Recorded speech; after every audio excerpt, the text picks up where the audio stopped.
So Thomas is professor in the Department of Interdisciplinary Studies of Culture at NTNU, the Norwegian University of Science and Technology.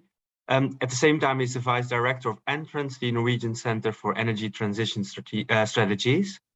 In 2012, he received a PhD in Science and Technology Studies, STS, from the same department as where he is a professor right now, while focusing in his thesis on the innovation in Norwegian and Swedish bioenergy industries, comparing the two countries as distinct energy cultures.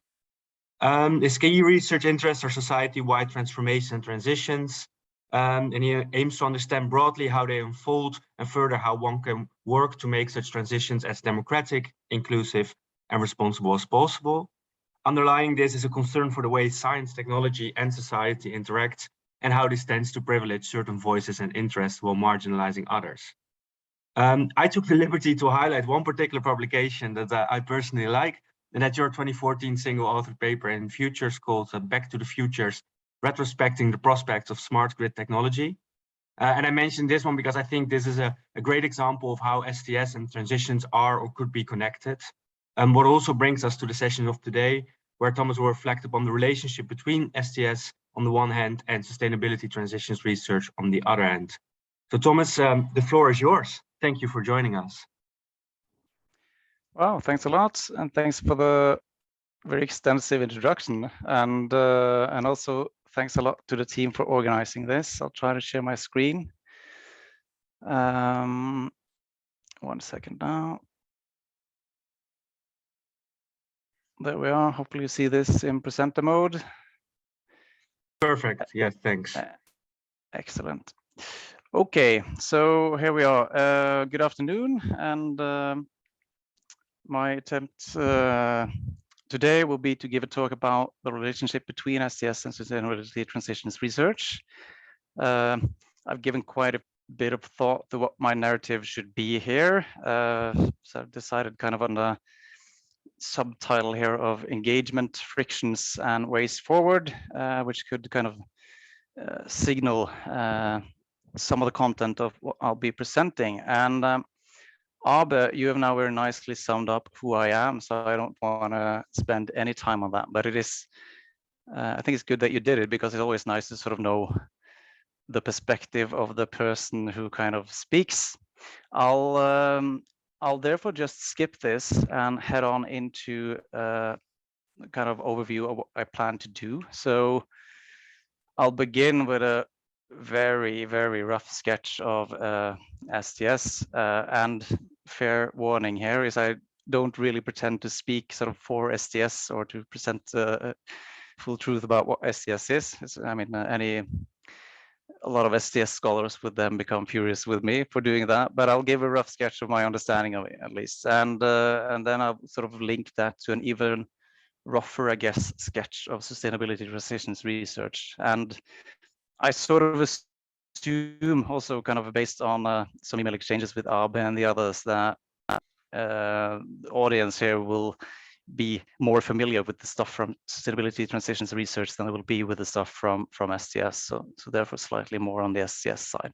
And then I'll discuss kind of some tensions, I think, between these fields. So it's fair to say that there's been some criticism both from the transition field towards STS and vice versa. And also kind of, I will end, I think, trying to think about ways forward for these fields in relation to sustainability transitions. And for me, so I work in the Center for Energy Transition Strategies that Abe mentioned, and this is one of those centers where STS and sustainability transitions research both kind of coexists and works together on various types of research challenges, and sometimes that's tricky. And also, I also kind of thought of this kind of therapy session for myself, thinking through why it can sometimes work really well, while other times it can be really, really tricky. So, I mean, it's different questions, I think, different stories that could be told about STS and sustainability transitions research. I'll try to touch upon some of them. So questions could be, how can they complement each other, right? Can they be integrated, perhaps? Should they be integrated? the one I sort of hinted at here. Why is it so difficult to work across what is seemingly very similar perspectives? They have some similarities, but also some differences. And how should we proceed in moving forward? Okay, so I will then sort of dive into STS, and as I said, this will be both a kind of crash course, and if there are STS scholars on the course, don't worry. This is not pretending this is all there is, but it's something. So STS, very basically, right? I mean, it's short for Science and Technology Studies, and well, surprise, surprise, it's kind of the social study of science and technology.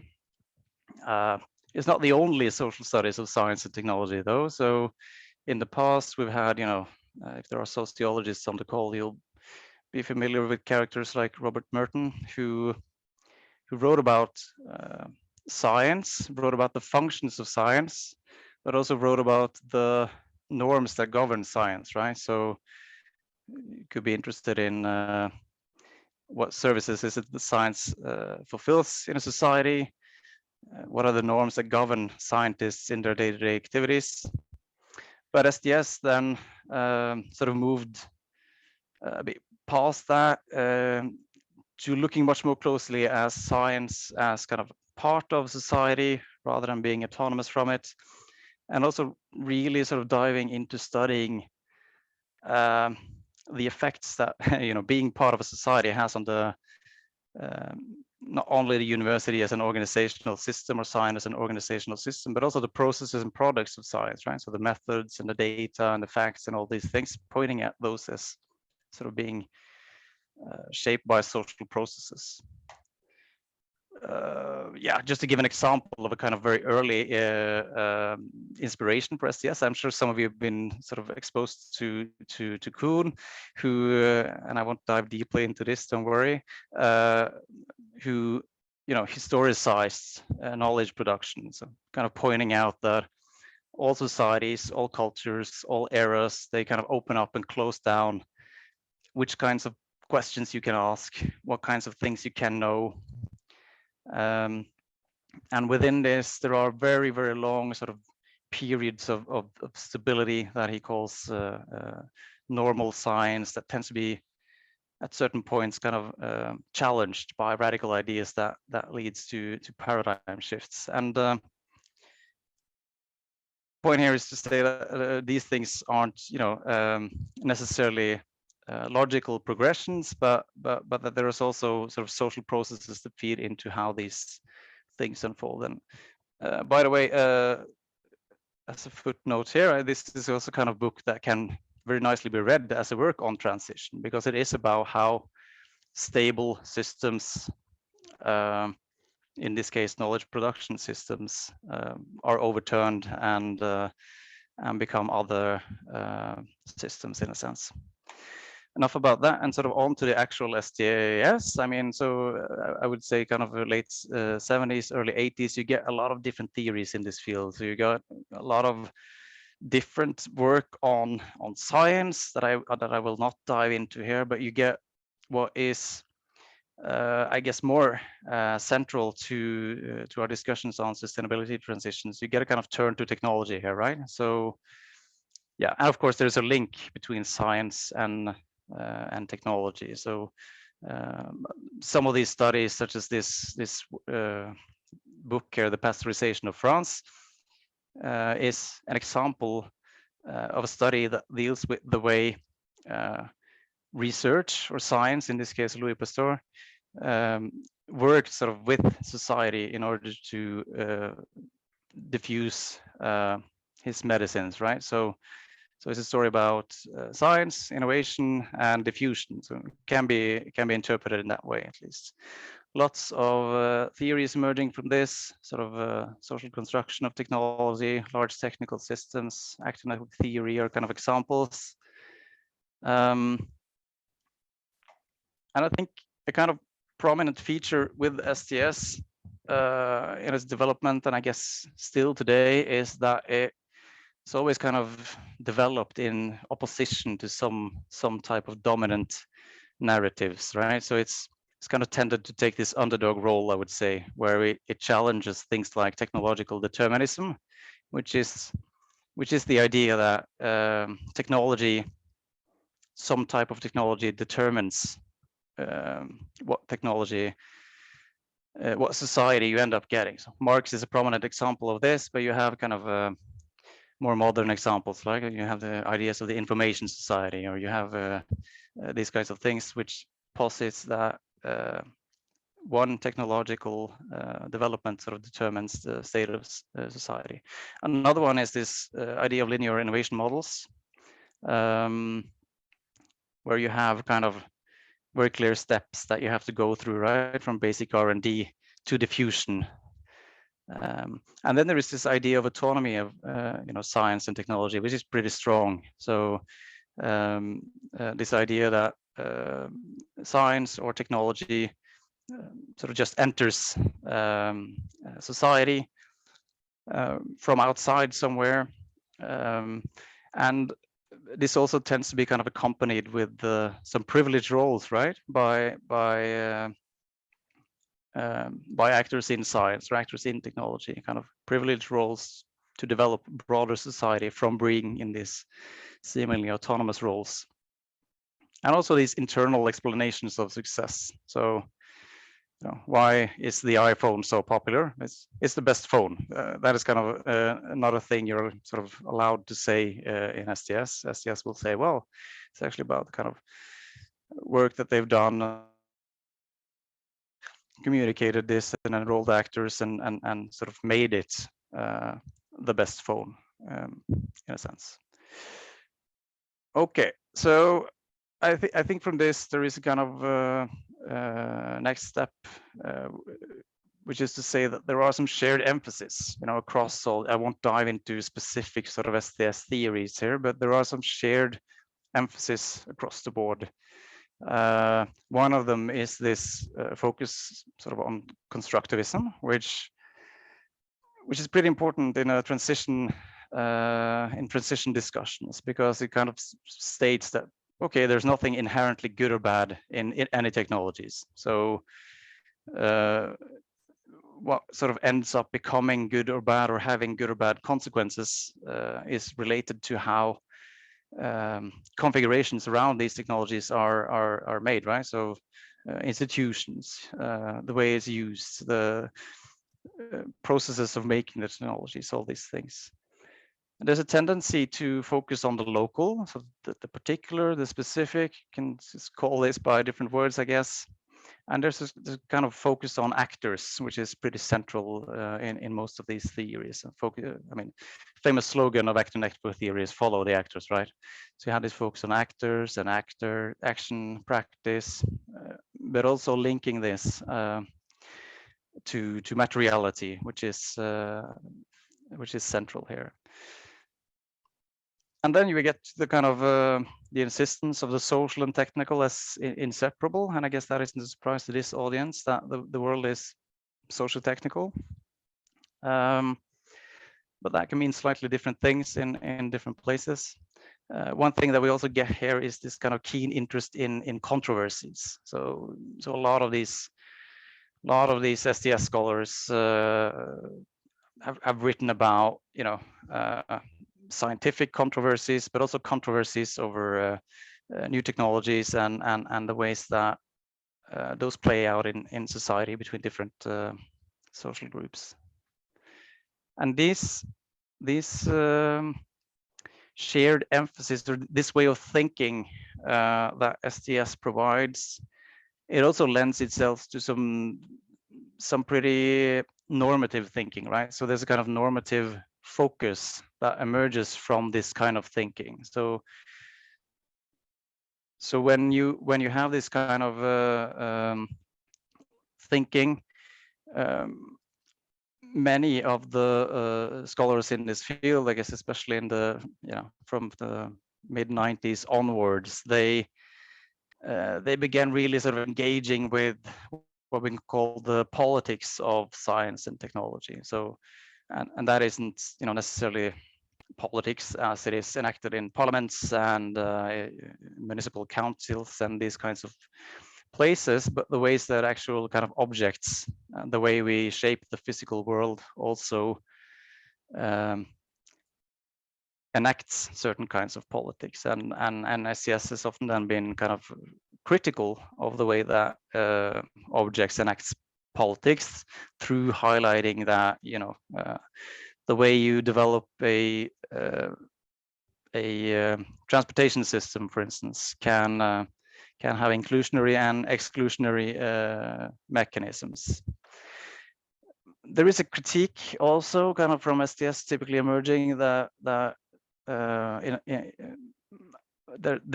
has been a kind of a tendency of technocratic thinking in many spaces, right? So you have this privileged technical scientific expertise, which actually have quite narrow competence, right? But they tend to become elevated in a sense and end up in positions where they can make decisions for large parts of society based on this quite narrow technical expertise. So that is also one of these things that STS tends to end up critiquing. And then in the end here, you get this kind of strong commitment also to democratization. So kind of rethinking how science and technology development is done with the kind of thinking that if you do it in a more inclusionary way, you can have better outcomes. You can have better kind of technological politics come out of this. And as part of this, we also have this kind of justice turn where a lot of thinkers are kind of moving to think about the justice implications of new technologies. And I haven't now talked at all, I would say, about transitions explicitly, but you know, all of this thinking from an STS side has kind of been applied, I would say, to cases within and around sustainability transitions research. Okay, so slight shift then. So that is kind of my story about what is STS, and you can buy it or you can kind of trash it, but it's one way of putting it. Now this I'll do super short because but it's just to create a kind of contrast, I guess, and to get some historical roots for why it's sometimes difficult to work across. Well, so sustainability transitions research so emerged, I would say, mid-90s. Papers like these from René Kemp and Ari Ripp and others who kind of picked up on old concepts like the technological regime, inspired by socio-technical perspectives and evolutionary thinking, you know, and part of this was inspiration from STS, by the way. But you know, rather than focus on actors, action, these kinds of things, there is a much stronger focus on dynamics, right? And selection environments,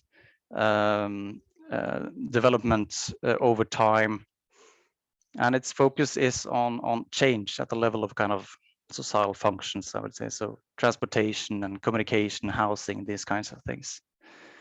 Yeah, there's, you know, these kinds of maps that exist if you want to sort of dive. I'm sure someone else has shown this in these webinars in the past. So this is from Marquardt, Raven, and Truffer when they try to take stock of sustainability transitions research in 2012. There you have some STS inspiration, just to flag that from my side. And from this kind of historical roots, you get this very iconic figure, right? The multi-level perspective, which I'm sure a lot of you might be using or have engaged with, at least seen, which sort of illustrates the types of dynamics that you typically study within sustainability transitions research. I realize it's much broader, but showing it since it's is one that most people in the field are familiar with. And one of the kind of things that I would sort of try to say is that also here you have some shared emphasis, right, in the sustainability transitions field. And again, you can, and I will problematize this a little bit quite soon, but you have focus, I would say, on technology innovation journeys, right? So moving from niche to destabilizing some kind of regime is kind of typical, very typical narrative, and it's a focus here on general dynamics, trends over time, I would say, and often also quite strict boundaries for the scope of study, right? So you tend to focus on the technology or the system or the sector or the links between sectors. Normativity, of course, is I guess quite different in the classic sort of sustainability transitions research. It is about replacing fossil fueled systems and regimes, or has been kind of typically, and then eventually I would say adding on to that is strong push and focus on acceleration of innovation, and a strong focus there on policy relevance, right? So and also sort of ambitions of impacting policy. So that my story. That is my story about that, and then I'll give some indications about, you know, what kind of friction, what kind of critique exists between these fields, and I'll begin with kind of, okay, so from the STS side, what is the typical kind of critique of the sustainability transitions research? I mean, some of that will probably resemble what you heard in the last webinar, I suppose, but I mean, from an STS point of view, a lot of scholars has criticized sort of the role of values and the role of science, the role of technology, in a sense. So they would often posit that there's a tendency in sustainability transition research to sort of take these things for granted a little bit. So whereas, you know, STS will be keen on exploring the construction of some kind of technology, science and sustainability transitions research will often sort of take it for granted and say, so, okay, the challenge is diffusing the electric vehicle or diffusing the wind power, not kind of debating which kind of wind power industry you should have or which kind of transportation system you should have. Some of the scholars have also kind of critiqued this idea that a lot of the research is formulated in these global power centers, right? So, and sort of, but while being formulated in these global centers, emphasizing shared visions, joint interests, all these kinds of things, while also sort of speaking often on behalf of those who are affected also. This idea that we're all in the same boat and it's about kind of deliberating to shared goal and all these kinds of things really hides many of the inequalities that exist sort of within societies and also across, you know, north, south, east, west, and all these things.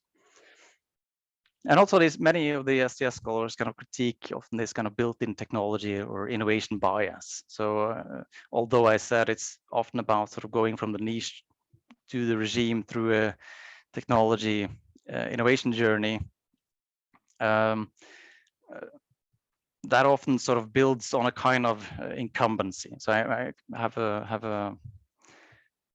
one of the papers here, the one on top here is from some Danish colleagues who kind of look at how the Danish wind power industry, the way it has become, has sort of suppressed a different kind of wind power industry that has existed, and that might have some problems, right? So it builds on a sort of incumbency and dominant powers, and it can exclude alternative futures, right? So thinking about things like sufficiency and non-technological sort of solutions. Another typical critique then from STS is on this democratic issue. So is there, you know, and we can discuss that. I mean, is there a technocratic impulse to sustainability transitions research? Perhaps there is. You know, some of these scholars will critique the kind of non-acknowledgement of insecurity on behalf of science, right? And the kind of massive security that is sometimes emphasized when it comes to technology. So you have these statements, right? We have the solutions, we have 12 years, and And this kind of non-acknowledgement of the politics of technology and the systematic inequities and inequalities that often follows in the wake of these transitions. So that is then a kind of, okay, so there's a pool of critique from STS, but let's be fair and also turn it around. So this is Frank Helser, who was written on STS, and I also seen him talk about this. It's a good paper he wrote in Science, Technology, and Human Values, 2007, and it's about STS, and it's about his kind of discontent with STS, right? And his problem with STS is that it lacks what he calls middle range theory. Middle range theory is something that is in between, you know, the grand big theories. You have, I don't know, what would be a modern example? Ulrich Beck's kind of risk society, right? Which is a kind of statement about, so what is everything? Everything should be interpreted into that. And on the other hand, you have these kind of low level, these scientists who tweak stuff on a variable level. So it's just looking at how small variables affect certain kind of things. But he wants this in between middle level, middle range theories, and he says that STS is lacking them. STS is kind of doing a lot of the same things that it did in mid 80s. So okay, you're not impacting policies, you're not impacting other disciplines. So and all of you make up concepts for sort of small case studies. You don't synthesize across, and you create some metaphors that are good, but that's not very analytically useful. And he says that there is too much focus on complexity, right? There's too much focus on local practice, too much focus on all these contingencies and issues. Okay, so we know, he says, that technology determinism isn't true. And we've known for a long time, and, repeating that statement through case studies is getting repetitive. And we should rather aim for sort of, okay, on the one hand, embracing the local and complex, but also noting how these local, complex, multiple, whatever you want to say, things add up to larger sort of patterns and regularities. So, and it should, again, it says that we should try to move towards a theoretical style that is also encompassing more simple, sensitizing conceptual schemes beyond the kind of complex case description. So we lack an interest in explanations. And he has some pretty sarcastic ways of writing that in this paper. I sort of recommend it if you're into that kind of stuff. Okay, so what should we do? We should have stuff that we should create theories that is in between empirical generalizations and theories addressing the whole of science and technologies. We shouldn't be so complicated in the way we speak. That's how I interpret him. And we should sort of seek out propositions that are clearly linking empirical cases and sort of strive to look at patterns and mechanisms that are more abstract. And this, of course, means that we sometimes also in STS have to accept losing some of the empirical complexity that we are so interested in. Oh, sorry. So my 2 cents kind of for this critique, I mean, I largely agree with both camps. So, I mean, this critique of STS from Frank Helser, I mean, I would say I more or less fully buy into it. And I also think that I buy into, it's a boring thing to say, I agree with both critics here, that sustainability transitions research has kind of technology bias, that there is a slight technocratic flair there, and that there is a tendency of blind eye, to these broader societal implications of socio-technical change. So, okay, I mean, now what? I mean, we can sort of say that we go our separate ways, and we're all in agreement that there are problems here. But I think that the story is a bit, it isn't completely finished, because there are huge empirical developments right now, right, and also theoretical developments. And I think just looking at the world, we can just see that sustainability transitions are much more impactful on societies than they were, a decade ago, 2 decades ago. So these kinds of individual technologies and the technological innovation journeys, I think they are, in a sense, becoming less interesting. And you get a lot of sort of cascading effects, right? When you have so many changes going on in society at the same time that you have now. You also have this increasing recognition of this being a sort of triple crisis that we're in, where climate, biodiversity, and social inequality are, deeply interconnected and needs to be treated as such, I think. So, and my discussion on sustainability transitions research this far hasn't really been 100% fair, because I think that sustainability transition research is now increasingly recognizing this. So it's really seeing this, that it isn't, about getting a niche into the regime and destabilizing it. Well, it is about that, but it's also about understanding broader consequences of that and making sure that we mitigate as many of the problematic ones as we possibly can. So, and this another example of taking stock here is this kind of quote from Bernard Troffer and colleagues who note this, right, in their recent kind of summary of what's going on in the ACE journal, where they say that just transitions, gender issues, different forms of power and conflict, all these things are increasingly getting attention alongside critical perspectives. So then there is a discussion, and I'm not 100% sure about what to say about this. Okay, so do we need now distinct new theories coming from STS on sustainability transitions? Should we bridge the literatures? Should we kind of integrate?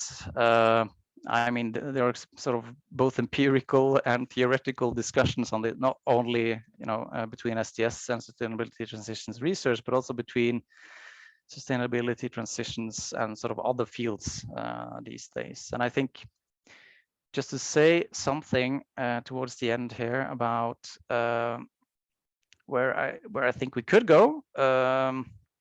Well, I think there's a super strong opportunity these days for STS, right, in the sustainability transitions research field, in doing different things. So one of them is to really push the ongoing transition studies to stretch a little bit. So I mean, it is stretching, but it could stretch further, right?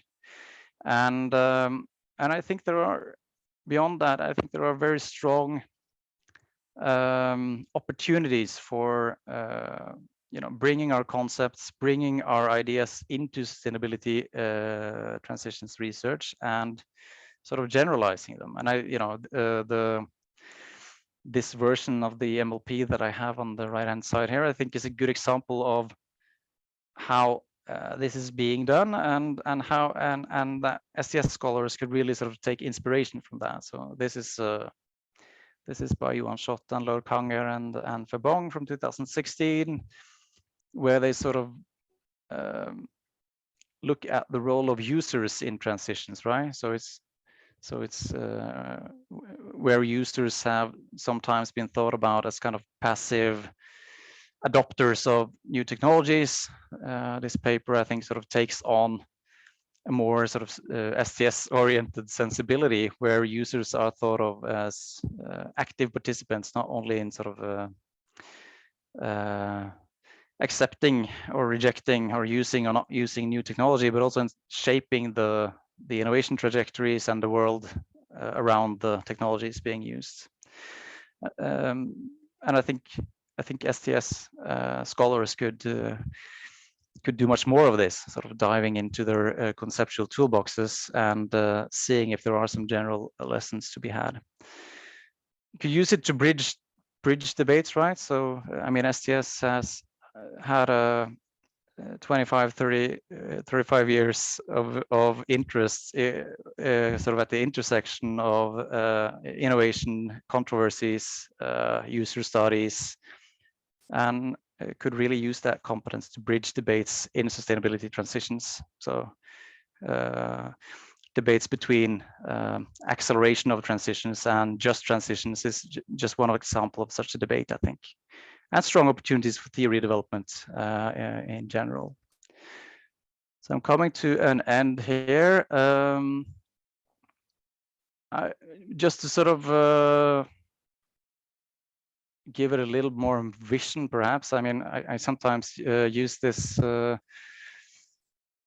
this image on the right here. I mean, it's a bloody image, and it's an image that is often used to illustrate swift social change, right? But I think that in transition perspective, this image from the French Revolution could be used to say that from such a period came a of turmoil, came a long period of kind of new institutions, new mechanisms of governing resources, new ways of collaborating, new modes of science, right? And